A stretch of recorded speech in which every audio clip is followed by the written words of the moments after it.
Today we'll learn about Roblox Studio Highlights. I'll spawn a part and resize it so you can understand.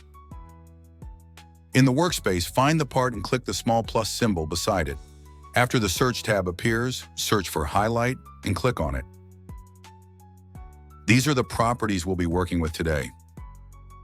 You can change the transparency and color of both the fill and outline, as you can see.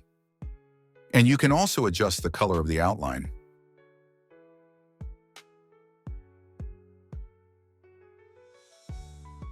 Highlighted parts can also be seen through walls if the depth mode is set to always on top.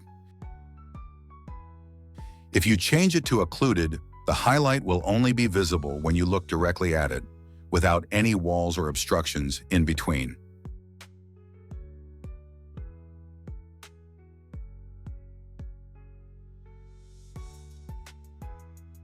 Highlights can also be turned on and off using the Enable property.